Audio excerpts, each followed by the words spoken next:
Voilà, mesdames et messieurs, bonsoir et bienvenue. C'est Galaxy Sport, le magazine de toute l'actualité sportive nationale et internationale.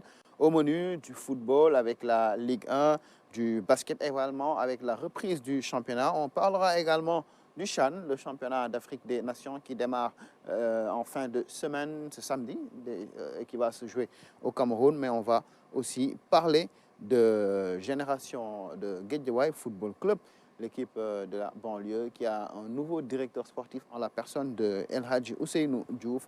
Et justement, on reviendra sur cette nomination au cours de cette émission. Alors, avec moi sur ce plateau, Ibrahim Mboub. Ibrahim, bonsoir. Bonsoir, Hélas, cher notre ami. Alors, comme vous l'aurez constaté, pas d'invités en cause l'état d'urgence qui fait que aujourd'hui nos invités ne sont pas physiquement là, mais ils sont quand même là avec nous virtuellement. En tout cas, c'est le cas, par exemple, du président Babacar Ndiaye de Teungueth FC qui est en ligne avec nous. Président, bonsoir. Bonsoir tout le monde.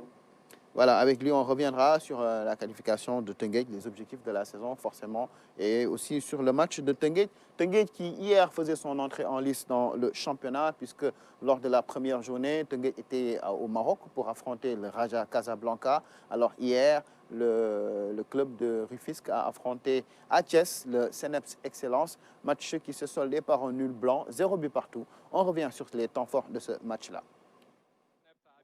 Une aide d'honneur pour le Teungueth Football Club après sa brillante qualification en phase de poule de la Ligue africaine des champions. De la classe et de l'élégance à l'actif du Seneps de Thiès. Sur la pelouse, pas de place au sentiment. Djibril Silla s'en sort plutôt bien après ce tacle non maîtrisé sur Mohamed Sall. Ça aurait pu faire rouge direct. En première période, les deux équipes n'ont pas vraiment brillé. Après la pause, il y a eu quelques coups d'éclat, comme ce tir trop croisé de la Omar Fall, ou encore cette tête de Babacar Sarr. Le Seneps de Thiès s'est montré rarement dangereux, sauf vers la fin du match sur une phase arrêtée. Le gardien du TFC, Moussa Sarr, passe complètement au travers, un avertissement sans frais. Le Teungueth Football Club a même failli faire le hold-up avec ce retourné acrobatique de la Omar Fall. Thiessois et Rufisquois se quittent sur un nul vierge. Match pas mal dans l'ensemble. Un match pas mal dans l'ensemble, mais 0 but partout pour le champion. Champion, Teungueth qui était parti pour être champion la saison dernière, mais qui est attendu face au Seneps Excellence qui continue sa découverte de la Ligue 1. Seneps qui est passé, qui est monté la saison dernière, comme tous les clubs n'a pas terminé la saison. Seneps qui débute avec une défaite face à la Douane, mais qui aujourd'hui, hier en tout cas, a quand même su tenir tête à cette équipe de Teungueth. C'était la première sortie du TFC dans cette Ligue 1 après la qualif en phase de poule de la Ligue africaine des champions. On a vu des joueurs de Teungueth qui ont accusé le coup physiquement. Certainement, le match à Casablanca était intense. Ensuite, il y a eu le voyage. Et dans ce contexte-là, on a senti des joueurs de TFC qui n'étaient pas à 100% de leur forme. Et face au Seneps qui avait envie de se reprendre après sa défaite face à l'AS Douane, ça ne pouvait pas être un match facile. Ce sont des matchs pièges puisque l'équipe qui vient de se qualifier à la Ligue des Champions peut avoir une certaine condescendance et tout. C'est pas évident. Et face à des jeunes Thiessois bien déterminés à marquer au moins, à prendre au moins un point, c'était un match âprement disputé. Il n'y a pas eu beaucoup d'occasions, mais c'était un match plutôt plaisant. Et ce nul, c'est tout en l'honneur de cette équipe du Seneps de Thiès, même si c'était à domicile, parce que maintenant, on va revoir l'équipe de Teungueth Football Club avec un autre œil, parce que c'est une équipe qui est dans la cour des grands à l'échelle africaine. C'est un nul décroché par Teungueth à l'extérieur, mais je pense que c'est l'équipe du Seneps qui a frappé un grand coup en tenant en échec tout simplement Teungueth Football Club. Ouais, je pense que c'est à peu près l'analyse de Youssoufa Dabo qui était hier en conférence de presse avec Gaussou Dramé également, l'entraîneur de Seneps Excellence. On va les écouter. Match comme on s'y attendait, c'est-à-dire face à un adversaire qui va peut-être refuser le jeu. Après, ils ont joué avec leurs armes. parce que c'est une équipe qui jouait pour ne pas perdre, pas pour gagner forcément, mais pour ne pas perdre.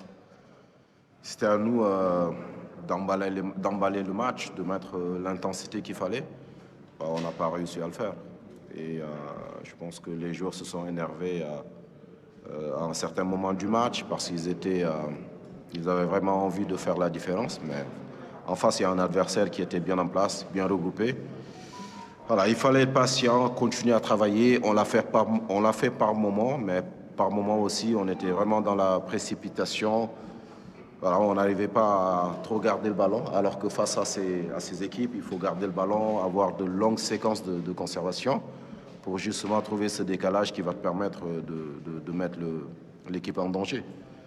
Mais bon, après, c'est un début de compétition, il faut y aller petit à petit. Je pense que l'équipe va continuer à se bonifier, à être meilleure voilà, au fur et à mesure qu'on avance dans la saison.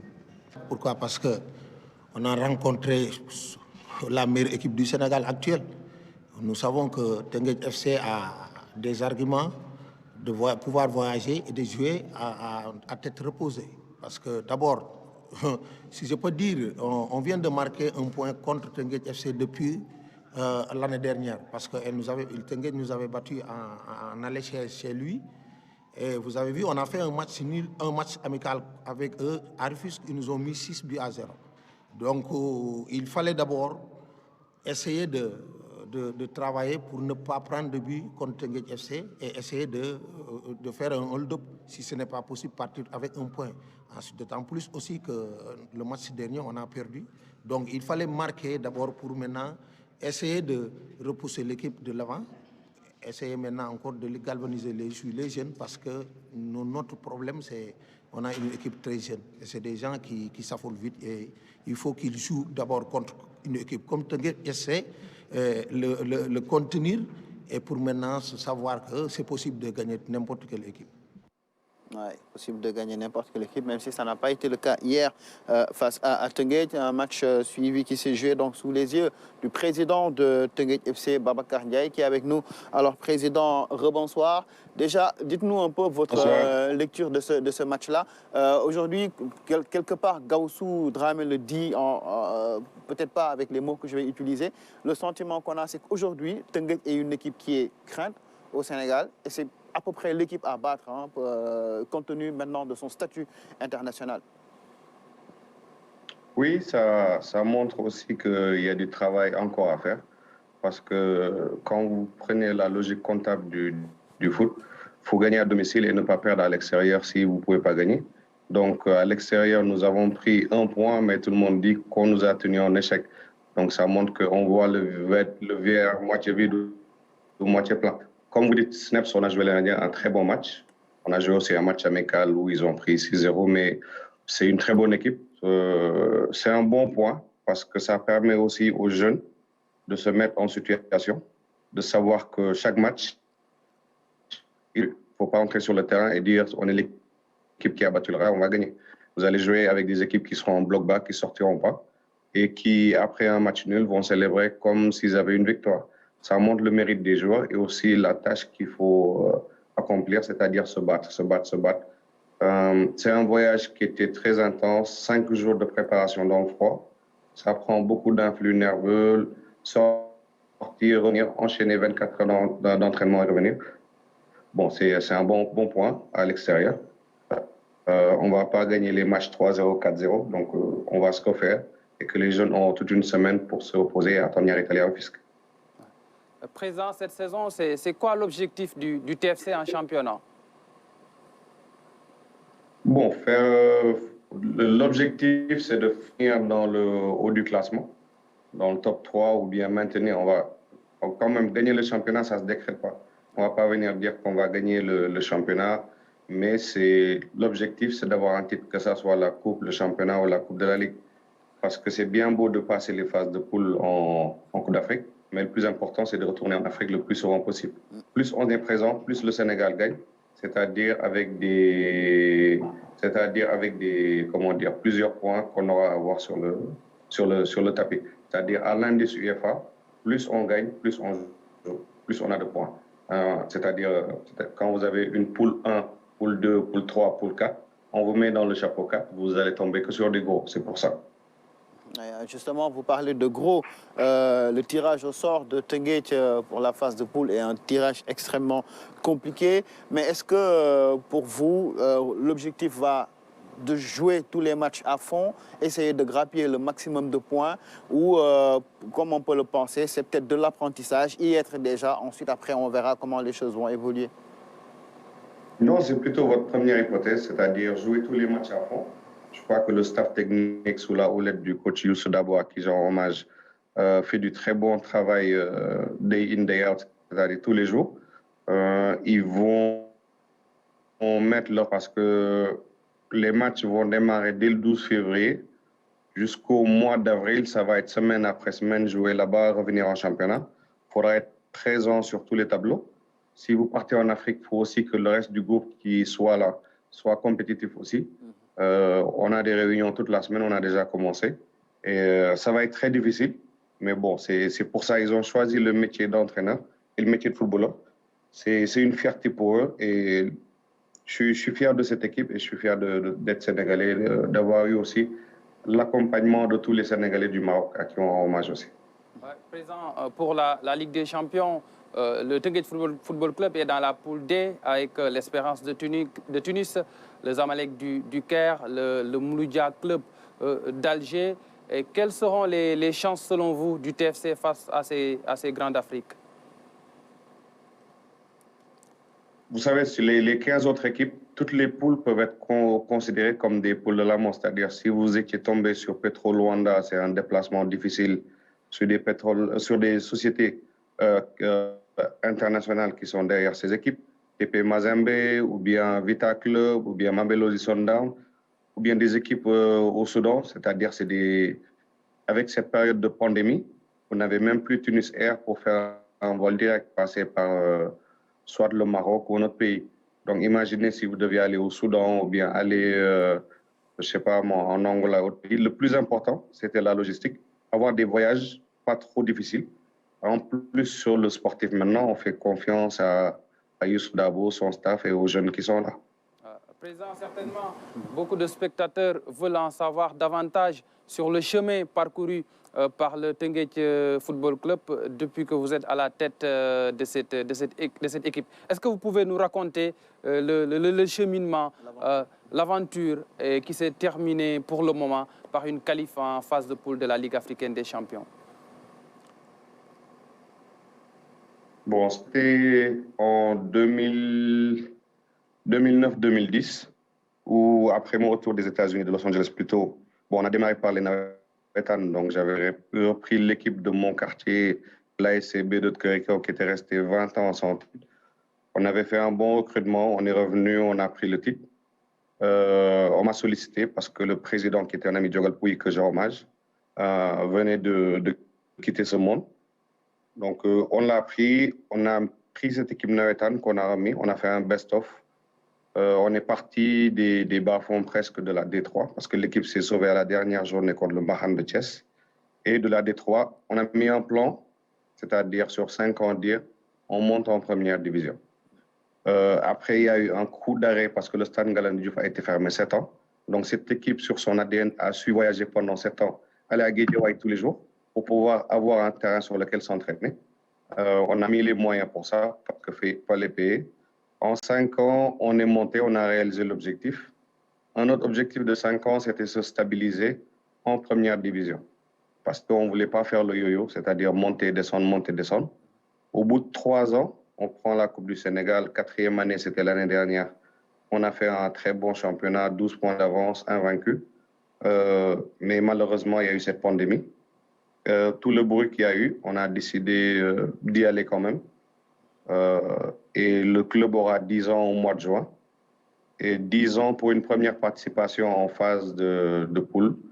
Éliminer une équipe gambienne, force armée, et éliminer le Raja, c'est une bonne aventure. Donc, c'est une expérience. On ne réalise pas encore parce qu'on reçoit beaucoup de félicitations, beaucoup de messages.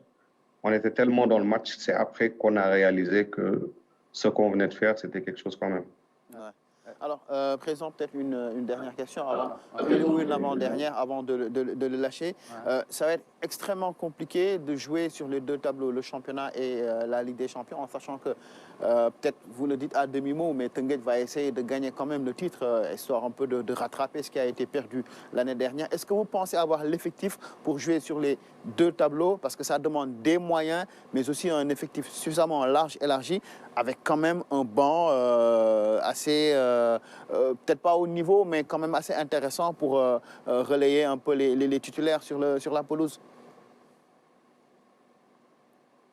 Oui, tout à fait. Quand le recrutement a été fait dans ce sens, Youssou Dabo a bien concocté son joueur, actuellement sous contrat chez les seniors.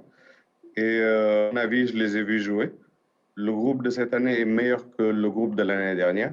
Bon, on est parti à jouer au Maroc avec 5 à 6 personnes qui sont potentiellement des titulaires dans cette équipe ou bien qui peuvent prétendre l'être, qui avaient des problèmes soit de passeport ou de renouvellement ou de transport. Maintenant que tout est fait, le groupe sera encore plus au complet contre Niary Kali. Les temps sont là. Si le coach a besoin de recruter, on est là. S'il a besoin d'aller dans la sous-région ou bien localement, on va se réunir et mettre un plan d'attaque parce que c'est vrai que ça va s'enchaîner entre le 12 février jusqu'au 30 avril. Mais s'il n'y avait pas la Coupe d'Afrique, il a l'effectif qu'il faut pour faire un très bon championnat. Maintenant, il faut voyager en Égypte, revenir jouer. Il faut aussi, quand on part, ceux qui soient là ne se contentent pas d'un programme mis par le préparateur physique. Donc, il y a un DTN qui est en place à la Sandia, il y a un effectif qui est en place. Donc, on va voir comment faire le meilleur management pour cela. Très bien. Président, peut-être les deux dernières questions, hein, j'ai jumelé les questions. En général, les clubs sénégalais sont marqués par une grande morosité financière. Et apparemment, le Teungueth Football Club est une exception. D'où vous tirez vos moyens? C'est la première question. Deuxièmement, en 2019, le TFC a gagné la Coupe du Sénégal, mais n'avait pas participé à la Coupe d'Afrique. Et beaucoup d'observateurs, du moins, n'avaient pas compris ce choix-là. Est-ce que vous pouvez nous expliquer pourquoi, il y a un peu plus d'un an, le club avait refusé de s'engager en Afrique? Bon, on avait refusé pour une raison simple, c'est que quand on jouait les demi-finales de la Coupe du Sénégal, c'est à la réunion technique le 1er juin qu'on nous a dit que maintenant, la Coupe CAF est avancée au mois de juillet, alors que c'était prévu au mois de novembre d'habitude. Donc, quand vous avez fait un budget où vous avez 4 mois de répit, on vous jouez la finale de Coupe du Sénégal le 9 juin, vous gagnez, on vous dit vous avez un mois pour partir. Donc, les joueurs qui ont gagné, la plupart étaient en fin de cycle, que j'ai dû laisser gratuitement dans les pays de Bahreïn, Auguste Malo, Alassane Diouf. Donc, il y a eu plein de départs. Et notre coach était aussi assistant d'Aliou Cissé avec l'équipe nationale. Nous étions patriotes, nous n'avions pas voulu faire de bruit, mais nous savions que nous ne partirons pas parce que si on était forfait, c'était une autre histoire. Beaucoup de gens nous ont tiré dessus pour dire ils ont des problèmes financiers, mais ce n'était pas ça. Si vous ne présentez pas le coach au public, vous n'avez pas l'effectif qui est en place pour perdre 200 millions, parce que les deux premiers tours, au premier tour, vous êtes facilement de 100 et 200 millions. Pour revenir au Sénégal et descendre en deuxième division, comme beaucoup d'équipes l'ont fait, on a dit ça ne vaut pas la peine de forcer. Il faut travailler, revenir, et ça passera par un très bon championnat. Une fois qu'on fait un très bon championnat, Inch'Allah, on repartira en Coupe d'Afrique. Parce que le but du club, ce n'était pas de gagner le championnat, c'était d'être présent dans le top 3 et de faire de bonnes participations en Afrique. C'est un très bon championnat. Même à cause de cette pandémie, on ne l'a pas eu. Il y a eu beaucoup d'eau qui a coulé sous le pont. C'est normal. La fédération ne pouvait pas décerner ce titre. On comprend, on tourne la page.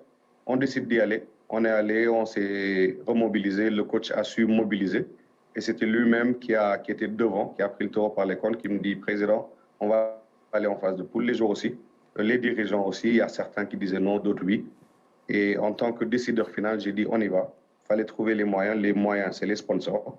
Je ne sais pas si je peux les citer, la Socosim qui fait du très bon boulot et d'autres compagnies qui arrivent aussi. Actuellement, il y en a beaucoup qui arrivent. Pourquoi on a des sponsors? Parce que le modèle est transparent. C'est-à-dire notre bilan financier est disponible. Ce n'est pas le président qui décaisse. Il y a une direction financière, il y a des bons de commande, il y a un suivi, il y a des carnets de réception. Donc, tout est transparent. À la fin du mois, on sait ce qu'on doit faire, le budget de la semaine, le budget du mois, le budget trimestriel. Parce que maintenant, le foot, c'est plus du jeu. C'est un business aussi qui doit s'organiser. Ouais. Déjà que quand vous jouez à huis clos, il n'y a pas de ressources. Donc, il faut faire un modèle économique qui est viable. Avoir d'autres revenus, parce qu'on ne peut pas tout attendre de l'État. L'État a aussi beaucoup de priorités au niveau sanitaire, de l'éducation et autre chose. C'est bien que l'État aide, mais aussi, mettre la main à la pâte. L'État viendra plus facilement. On lance un appel à toutes les sociétés de faire comme les autres. Maintenant, chaque club peut avoir son modèle économique, soit centre de formation. Nous, on a notre modèle, c'est-à-dire il y a d'autres business parallèles qui peuvent amener des entrées d'argent, que ce soit dans les transports, les stations d'essence ou dans les mines ou dans même l'agriculture.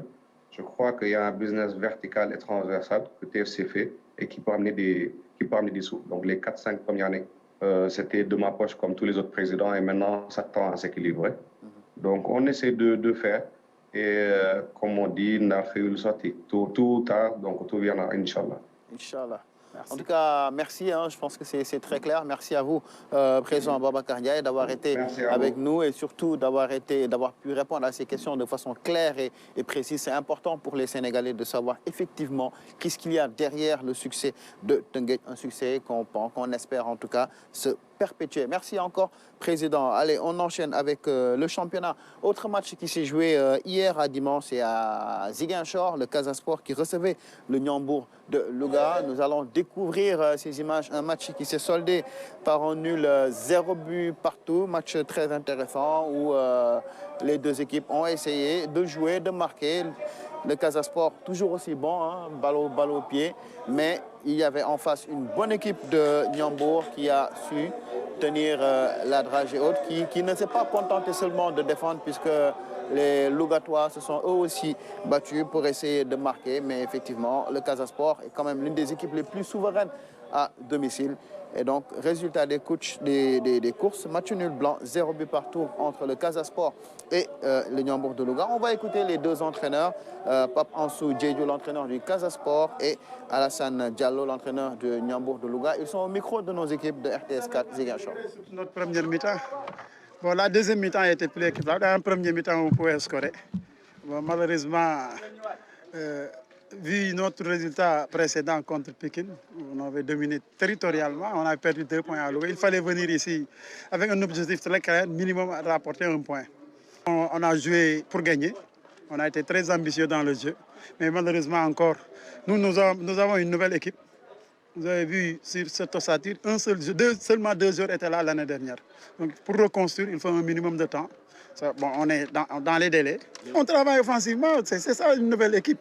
Bon, le football sénégal, le mal du football sénégal, c'est le réalisme de nos attaquants. Bon, pour y remédier, il faut travailler, encore travailler. On est en train de voir une équipe qui continue à naître. Parce que je pense que vous n'êtes pas sans savoir que nous avons perdu certains cadres après, pendant même la préparation. Ce qui fait que ça a été un peu difficile pour nous de remettre en place une équipe juste 1 semaine ou 2 semaines avant le démarrage du championnat. Mais nous avons vu une équipe conquérante, une équipe combative. Et c'est ça que nous demandons aux jeunes. Et nous pensons que pour ce championnat, il faut avoir des jeunes combatifs engagés et qui veulent vraiment avoir quelque chose. Nous avons espoir qu'on va avoir une équipe qui va monter en puissance comme nous avons l'habitude de le faire. Dans un match de football, ça a été tellement gai qu'on ne pouvait même pas se rendre compte que c'est un match de Ligue 1 qu'on joue. Mais tout compte fait, on est obligé de s'adapter aux situations parce qu'aujourd'hui, je pense que la santé de tout le monde est primordiale. Maintenant, c'est aux administratifs de se battre pour que vraiment les gens puissent respecter les mesures barrières et que le public puisse revenir. Et voilà, on joue dans un public, un terrain rempli. Casa Sport qui est donc tenu en échec par Niambour, 2 clubs traditionnels. Après, c'est pas un mauvais résultat, puisque ce n'est que le début du championnat. Ce qui est intéressant, ce sont 2 clubs de l'intérieur du pays. Ouais. Un club du sud du Sénégal et un autre vers le nord. Dans ce championnat, on a beaucoup de clubs venant de l'axe Dakar-Thiès. Et moi, j'aime bien quand je vois d'autres régions de l'intérieur participer à cette Ligue 1, ça donne un caractère beaucoup plus national. Et ce sont deux équipes qu'on ne présente plus, le Ndiambour de Louga, qui ces dernières années n'a pas eu beaucoup de résultats positifs en Ligue 1. À un moment donné, même l'équipe était en Ligue 2. Le Casa Sport, c'est l'une des équipes les plus régulières de cette Ligue 1, finaliste lors de la première édition en 2009 contre la Linguère de Saint-Louis. C'est une équipe qui a tout raflé, surtout sous le magistère de Demba Ramata Ndiaye. Mais depuis la finale perdue en Coupe du Sénégal contre Niary Tally il y a quelques années, on a vu qu'il y a une baisse de régime de ce club où le climat était à un moment donné délétère avec la division la scission qu'il y a eu au sein du comité des supporters. Mais ça reste une valeur sûre du football sénégalais. L'une des équipes qui donne le plus peut-être d'ambiance dans les stades avec les supporters à les Casa. Malheureusement, dans ce contexte de pandémie, ils ne pourront pas être au stade pour pousser leur équipe vers la victoire. Mais comme tu l'as si bien dit, c'est le début du championnat. 2 journées, rien n'est encore perdu, même pour les équipes qui ont eu 2 défaites en autant de sorties. Je pense que dans l'ensemble, d'ici 5 à 6 journées, on va voir les véritables forces en présence dans cette Ligue. Justement, et on va découvrir les résultats et le classement de cette deuxième journée avec la victoire samedi en déplacement de Djambar à Mbour, Petite Côte. C'était l'un des derbys de la Petite Côte.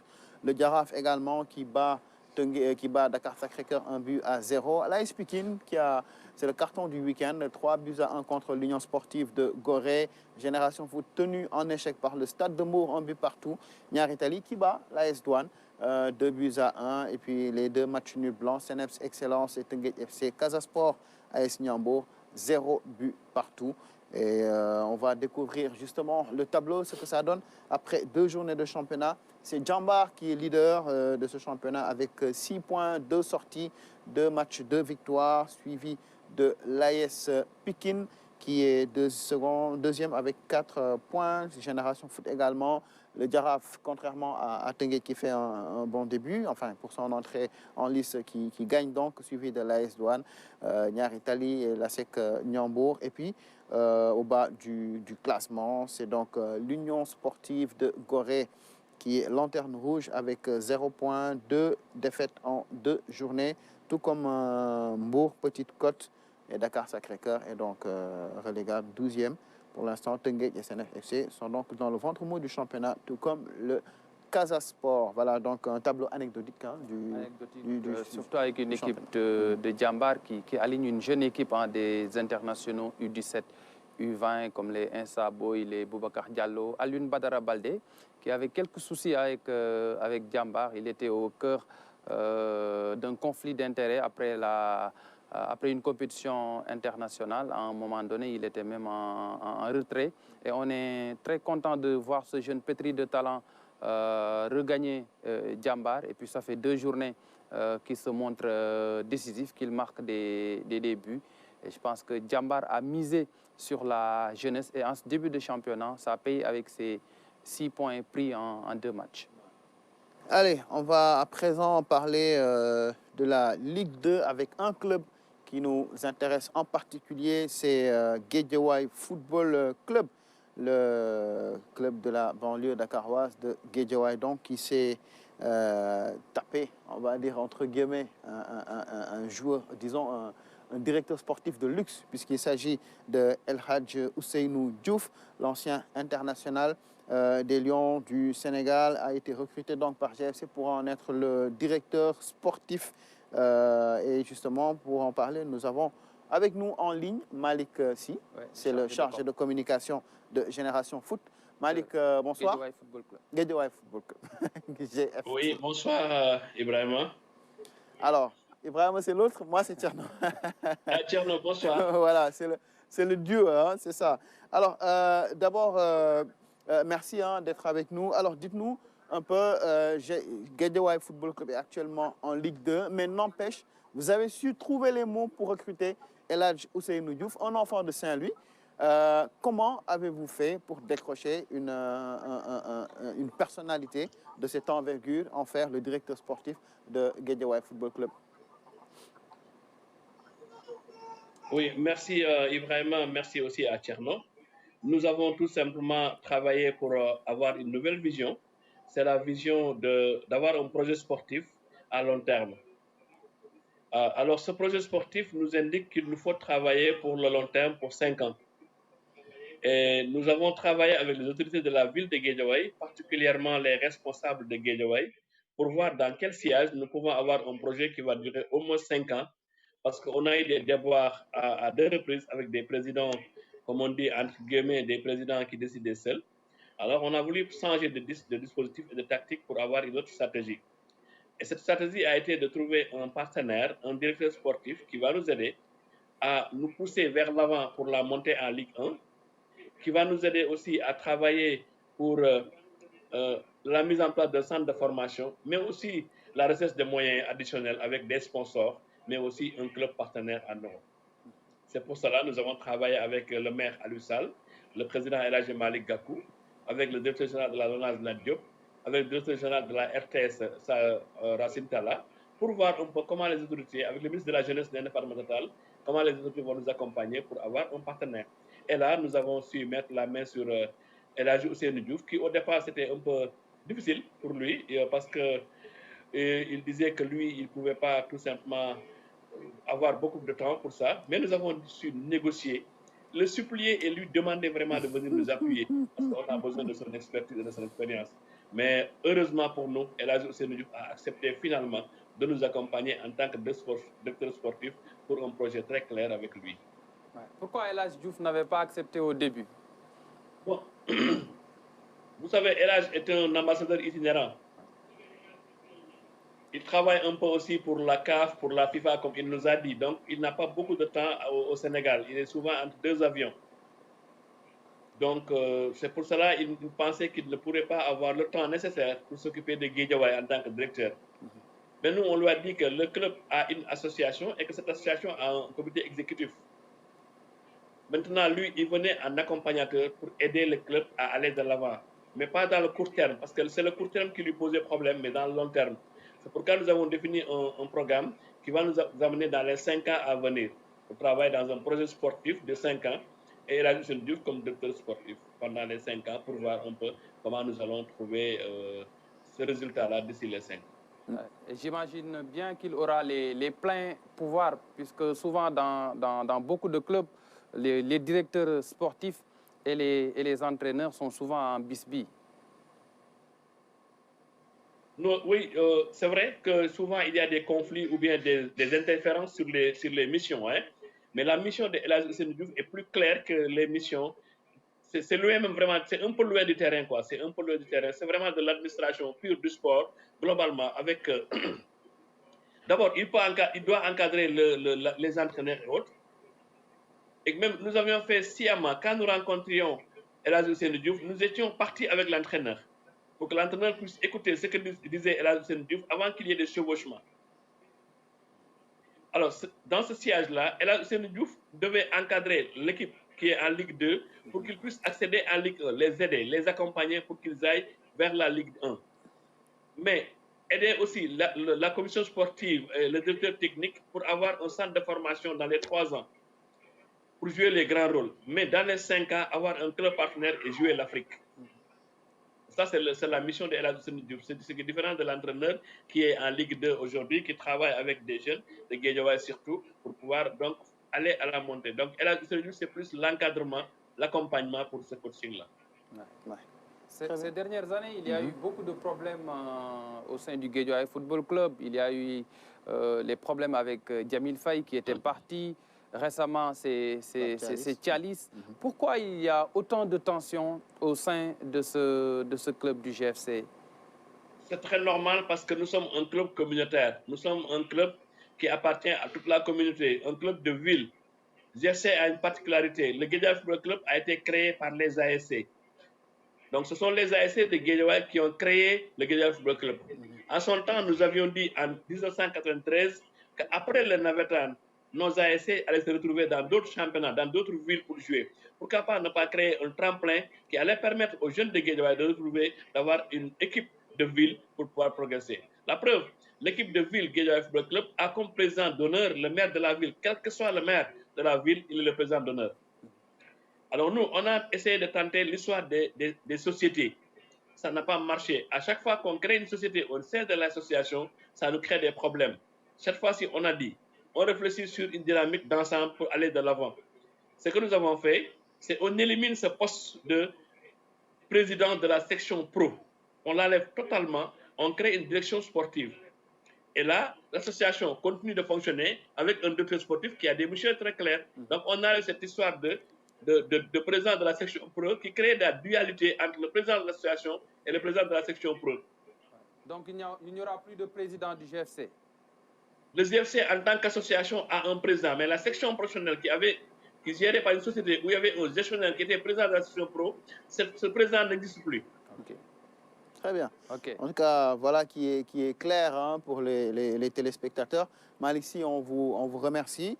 Je donnais juste pour l'anecdote, sachez que, enfin c'est pas une anecdote, c'est une information. Guédiawaye Football Club, hier, en déplacement, a battu l'Union sportive de Ouakam sur le score de 2-1.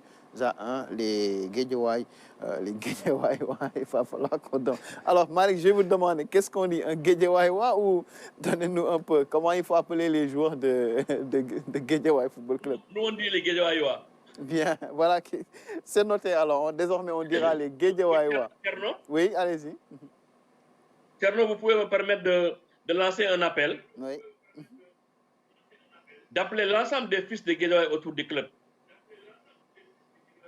Surtout les supporters. Nous en avons besoin. Il nous faut retrouver l'ensemble des composants de la ville de Guédiawaye autour du club. Aujourd'hui, il y a une petite division au sein de Guédiawaye où les supporters sont de l'autre côté, d'autres supporters sont avec nous, d'autres supporters sont de l'autre côté. Nous lançons un appel à l'ensemble de ces supporters. Je vais les citer nommément. Ce sont les supporters qui sont au niveau de l'association qui s'appelle Guédiawaye, je m'engage. Je lance un appel solennel ici à M. le Président Djibissi, à mon ami Marie Diallo, à mon ami Abdoulaye Cissé. Je leur demande de venir solennellement nous rejoindre pour qu'on puisse travailler pour un Guédiawaye fort, pour un Guédiawaye qui gagne, pour que l'équipe puisse aller jouer les grands rôles. Il nous faut retrouver l'ensemble des fils de Guédiawaye pour aller de l'avant. Très bien. En tout cas, on espère que l'appel sera entendu par tous ces fils donc de Guédiawaye pour justement pousser cette belle équipe à retrouver l'élite et à surtout jouer les grands rôles, parce que je pense Ibrahim le disait, c'est bien de voir les clubs de l'intérieur, mais également les clubs des banlieues, l'AS Pikine, Guédiawaye, qui donnent un certain souffle. C'est un bon vivier, un bon grenier, il y a beaucoup de talent dans cette ville de Guédiawaye. Absolument. Le jeune Moussa Ndiaye qui a signé au FC Barcelone et de là-bas, il a même joué ce week-end avec l'équipe réserve du FC Barcelone. Le gardien Boubacar Fall qui vient de signer à l'AS Saint-Etienne, lui était aux espoirs de Guédiawaye. C'est une pépinière de footballeurs talentueux. Et si l'équipe arrive à avoir une équipe forte, et tous ces jeunes talents-là pourront marquer de leur empreinte les différentes divisions du football sénégalais, se montrer davantage et pourquoi pas avoir des contrats à l'étranger. Très bien. Allez, justement, à l'étranger, on va y aller pour retrouver les Sénégalais de l'extérieur, notamment ceux qui évoluent en France, puisque... Quelques années, il était dans les divisions inférieures. On va voir un autre attaquant très efficace, c'est Habib Diallo, qui a marqué le but du Racing Club de Strasbourg face à Lens, dans des conditions dantesques. Il y a la neige, la visibilité est un peu difficile. Malgré tout cela, il a pu faire trembler les filets et il est en train de dire aux dirigeants de Strasbourg, vous m'avez acheté cher, parce qu'il a coûté quand même 10 millions d'euros, c'est le plus gros transfert du Racing Club de Strasbourg. Il n'avait pas voulu quitter Metz, mais le voilà à l'aise à Strasbourg. Où il n'avait pas voulu quitter Metz pour aller à Strasbourg, pour aller à avait Strasbourg, des touches en Angleterre, notamment à Tottenham. À Tottenham, il voulait aller en Première Ligue, mais là, il a pris ses aises à Strasbourg, marqué 7 buts après 19 matchs. Mais en sachant qu'il n'a pas joué tous les matchs, sachant qu'il est arrivé à partir de la 5e journée. Il a raté quelques matchs. Lui, c'est un très bon finisseur, un attaquant de surface, très bon de la tête, quelqu'un qu'il faut suivre. S'il continue sur cette lancée, sûrement, dans les saisons à venir, on le verra en Angleterre. Pourquoi pas? Clairement. Il y a aussi d'autres Sénégalais qui ont marqué, hein, comme Mbaye Diagne, comme Demba Ba. Mbaye Diagne qui a marqué après 27 secondes. Ah oui, comme Famara Diédhiou en FA Cup en Angleterre. Sadio Mané durant la semaine passée en FA Cup, il a réalisé un doublé. On a pu montrer les buts hier lors du plateau du match Seneps de Thiès, Teungueth Football Club. Ouais. Alors, on va parler à présent du CHAN avec un confrère, Marc Chouamo. Je ne sais pas s'il est en ligne. Le CHAN, c'est le championnat d'Afrique des Nations qui va se dérouler au Cameroun à partir de la semaine prochaine. Alors, on me dit que Marc n'est pas encore en ligne. Alors, on va changer de discipline, simplement parler de basketball avec la reprise du championnat national de basket. On dit reprise parce que le championnat s'était arrêté, hein, comme ça a été le cas avec le football. Mais le basket qui était censé reprendre il y a 2 semaines, mais il y a eu un décès d'un arbitre qui a fait que la fédération a repoussé la reprise d'une semaine. Et c'est donc ce week-end que les matchs ont repris sur les parquets du stadium Marius Ndiaye, le parquet du stadium Marius Ndiaye, un peu partout au Sénégal. Reprise dans des conditions très difficiles, avec effectivement la nécessité de respecter le protocole sanitaire. Fatoumata Savané était à Marius Ndiaye pour constater tout cela. On suit son reportage. Après 10 mois d'arrêt, la Balle Orange reprend ses droits sur le parquet du stadium Marius Ndiaye. Et pour ce match inaugural de cette reprise, l'AS Bopp prend le meilleur sur le Saint-Louis Basket Club. Les visiteurs s'inclinent devant les Dakarois sur le score de 72-68. Une reprise du National 1 également marquée par la pandémie du coronavirus, mais toutes les dispositions ont été prises pour barrer la route au virus. Un match bien entamé et bien terminé par l'AS Bopp. Aucun carton n'a été perdu par les Dakarois, même si par moments, les Sambandars ont eu un déclic pour revenir dans le match. Les joueurs du coach Jean-Youssou Silva n'ont rien laissé aux visiteurs. Les joueurs du coach Ndiagalo vont perdre sans démériter et pour l'entraîneur, c'est un manque de compétition. Nous, on est resté plusieurs mois sans jeu. On n'a pas eu de matchs amicaux. Tu vois, c'est difficile avec cette maladie-là. C'est difficile. Du côté de Bopp, on se félicite de la victoire, même si la reprise a été difficile. On a gagné tous les 3 quarts temps, malheureusement. Voilà. Avec cette difficile reprise, on a su gérer un manque de fraîcheur physique. C'est dû à cela, mais alhamdoulilah, Dieu merci qu'on a pu gagner. C'est donc le top départ ce week-end pour la reprise du National 1. Et pour les autorités du basket sénégalais, c'est déjà un pas. Reste maintenant à respecter tous les gestes barrières afin de connaître le vainqueur de ce championnat. Oui, justement, on va écouter ces autorités du basket sénégalais, notamment le président, Maître Babacar Ndiaye, que Fatoumata Savané a rencontré à l'issue des 2 matchs. Je pense qu'aujourd'hui, toute la communauté sportive du basket se réjouit que le basket puisse être rejoué à Marius Ndiaye. Remercier et féliciter d'abord les clubs qui ont patienté pendant 10 mois, qui se sont préparés pour qu'on puisse reprendre le championnat à temps. Remercier également les membres de la fédération, les membres du comité d'organisation, tout le monde, même la presse, qui a soutenu la reprise des compétitions sportives. Donc dire maintenant que, comme vous l'avez constaté vous-même, nous avons pris toutes les dispositions nécessaires pour respecter les mesures barrières d'abord, mais également pour jouer à huis clos, le port obligatoire du masque, le respect de la distanciation, le lavage des mains à l'entrée de la salle, la prise de température à l'entrée de la salle. Normalement, le dernier match doit commencer à 16h pour se terminer à 18h. Et c'est un match qui va opposer 2 clubs de Dakar qui se terminera à 18h. Donc les gens auront 3 heures de temps pour rentrer. Dans les régions également, on a réaménagé. Le match de Saint-Louis va se jouer à partir de 13h. Donc la GIA à 15h pourra rentrer à Dakar. Maintenant, on va également essayer de voir est-ce qu'il n'est pas possible d'obtenir au niveau du ministère de l'Intérieur des laissez-passer à donner aux clubs qui se déplacent à l'intérieur du pays pour leur permettre de rentrer en toute tranquillité. C'est dans une situation très difficile, mais je pense qu'il faut remercier les autorités qui nous permettent de reprendre les compétitions à huis clos. Les férus du basket qui ne peuvent pas venir assister au match. Vraiment, nous leur demandons de comprendre que la situation, il le fallait. Donc, mais ça va, ça se passe bien depuis ce matin. Les matchs ont commencé à l'heure, les équipes essaient de respecter un peu les principes établis par l'organisation. On sait que le couvre-feu également a créé une autre organisation pour les heures de match. Ouais, surtout les équipes qui vont jouer dans les régions à Saint-Louis, à Louga, qui vont avoir du mal à regagner Dakar à l'heure. C'est pour ça qu'il y a eu des changements dans les horaires.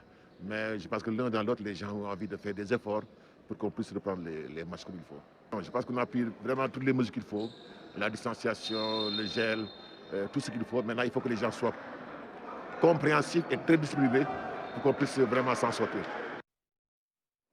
Voilà, le directeur technique national sur le réaménagement, c'était important parce qu'on a parlé du protocole sanitaire, mais il faut, ça c'était avant qu'il n'y ait couvre-feu, donc de nouvelles dispositions ont été prises par la fédération pour justement que les matchs puissent se jouer, que les équipes puissent jouer sereinement en attendant peut-être d'avoir des autorisations pour circuler. La programmation, il faut que tout le monde respecte ce protocole sanitaire. Le mouvement sportif a fait des pieds et des mains pour avoir l'autorisation de reprendre le sport. Et les terrains de sport ne doivent pas être un réceptacle pour la propagation du virus. Ouais. Je pense que les différentes fédérations sont assez responsables pour que tous les acteurs puissent respecter ce protocole. Il y va de la santé des joueurs, de leurs familles et de toute la population sénégalaise. Maintenant, la programmation, elle est essentielle en temps normal, mais encore plus dans ce contexte de pandémie. Prendre en compte toutes ces équipes qui viennent de l'intérieur du pays pour disputer des matchs à Dakar. Il faut une autre organisation, privilégier ces équipes des régions, faire tout pour qu'elles puissent jouer tôt et pouvoir rentrer dans leur ville respective. Et certainement, l'administration de cette fédération de basket est en train de réfléchir à la meilleure formule pour que tout le monde puisse être au même pied et qu'il n'y ait pas d'impair pour les équipes qui viennent notamment des régions de l'intérieur. Ouais, absolument. En tout cas, l'important, c'est qu'effectivement, le basket a aussi repris. Allez, on va à présent parler du CHAN, le championnat d'Afrique des Nations, qui va se jouer au Cameroun à partir du 16 janvier. Alors, il y a évidemment 16 équipes qui sont qualifiées. Le Cameroun, le pays organisateur, le Zimbabwe, le Mali, le Burkina Faso, la Libye, le Niger, la République, le Congo-Brazzaville, la République démocratique du Congo, le Congo-Brazzaville également, le Maroc, le Togo, le Rwanda, l'Ouganda, la Zambie, la Tanzanie, la Guinée, la Namibie.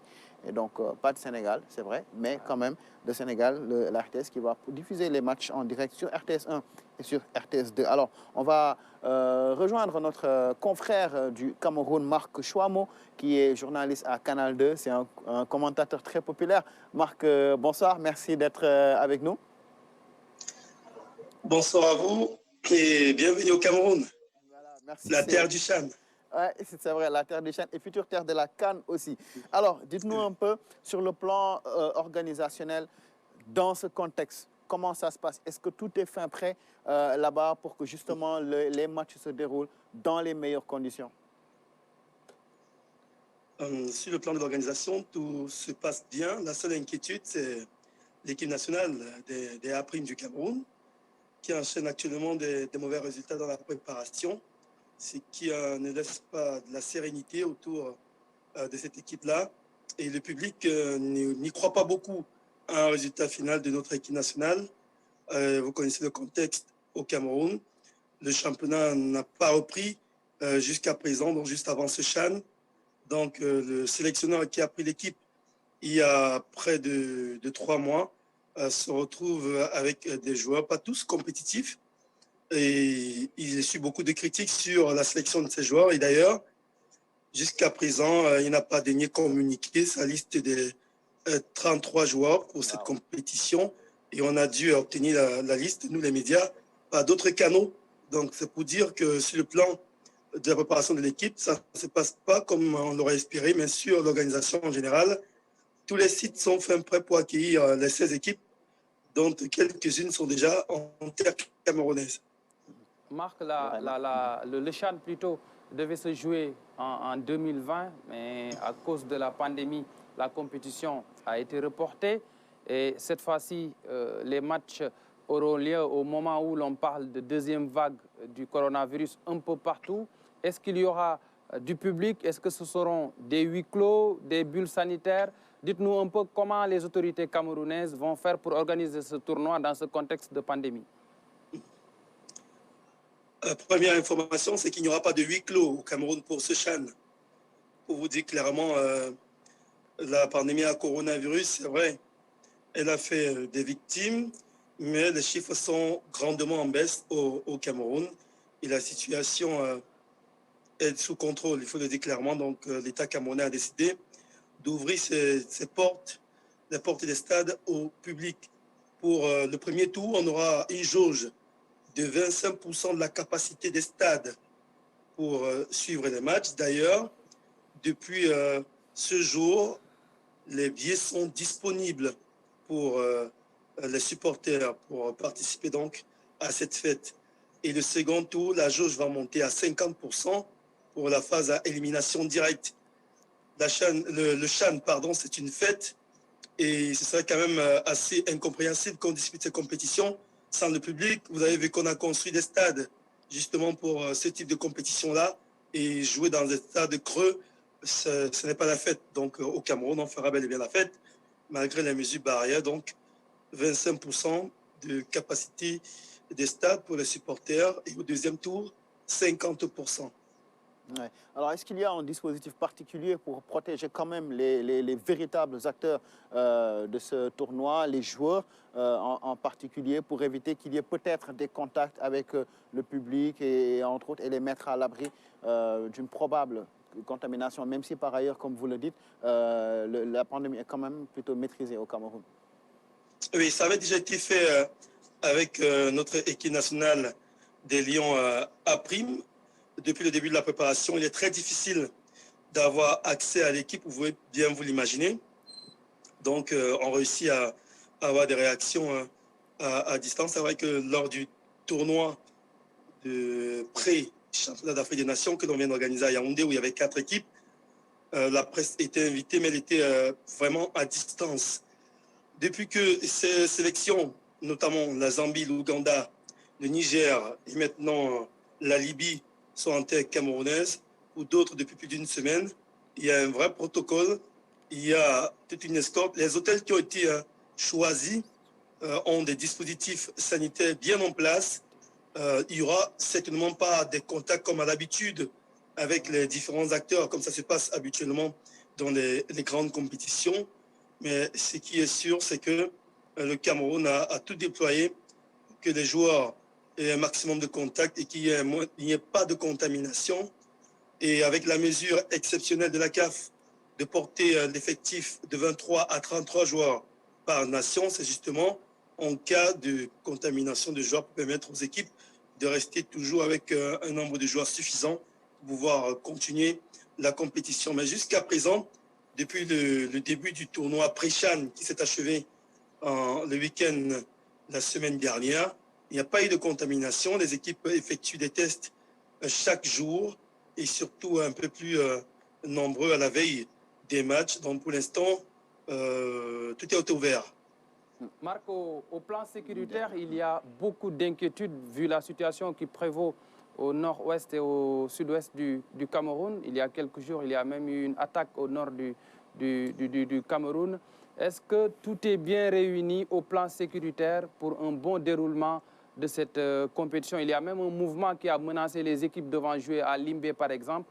Est-ce qu'au plan sécuritaire, tout a été prévu, tout est en place pour un bon déroulement de la compétition? Ne pas confirmer ces informations, ce serait complètement vous mentir. Il faut dire clairement que pour la partie nord du pays, le CHAN ne se disputera pas de la partie nord du pays, c'est-à-dire à Garoua. Le stade a été retenu plutôt pour la CAN. mais c'est qu'il s'agit de la zone nord-ouest et sud-ouest en proie à une crise sociopolitique depuis plus de 4 ans. C'est vrai que la zone du sud-ouest où il y a le stade de Limbé est un peu touchée, qui pose des inquiétudes, mais pour l'instant, l'armée et la police sont vraiment mobilisés de ce côté-là. Jusqu'à présent, la ville de Limbé, qui reçoit le match où il y a le stade en e-sport, n'a pas eu de coup depuis plusieurs semaines maintenant. Ce sont d'autres villes dans les deux régions qui sont parfois touchées, comme depuis le début d'année. Mais la ville de Limbé particulièrement, qui est proche de Douala, n'est pas touchée pour l'instant, ou bien n'a pas encore enregistré de cas depuis plusieurs semaines. Donc l'État camerounais le sait. Et les équipes qui sont censées être domiciliées à Limbé n'ont pas encore pris la direction de cette ville. Elles sont encore à Douala. C'est le cas notamment de la Zambie, qui évolue dans le groupe D et qui est encore à Douala et qui se prépare et prendra la route de Limbé mercredi prochain. Mais c'est clair que le mouvement sécessionniste ou séparatiste dans cette zone du pays ont décidé de se faire entendre, peut-être par voie de com', on ne sait pas. Ça peut-être ressembler à cette fameuse CAN de 2010, ce qu'on ne souhaite pas. Ouais. Mais pour l'instant, il n'y a rien à craindre. Il n'y a pas encore de cas dans la ville de Limbé où les équipes vont loger pour ce groupe D. Les autres parties du pays, Yaoundé, Douala, tout est OK pour cette compétition. Donc le vrai travail côté sécurité, c'est vraiment dans cette partie nord-ouest, sud-ouest du pays. Mais pour l'heure, Limbé et Boya sont bien gardés par les forces sécuritaires du pays. Très bien. Merci. En tout cas, merci. Merci à vous, hein, Marc, d'avoir été avec nous. Merci pour toutes ces informations-là donc, concernant le CHAN, qui, je le rappelle, démarre ce samedi 16 janvier. 16h, le match d'ouverture opposera le Cameroun au Zimbabwe, 16h heure locale, 17h ici à Dakar, des matchs que nous vous proposerons en direct sur les antennes de la RTS1. Voilà qui met fin à ce magazine. Ibrahima, merci. Merci à nos invités qui étaient en ligne.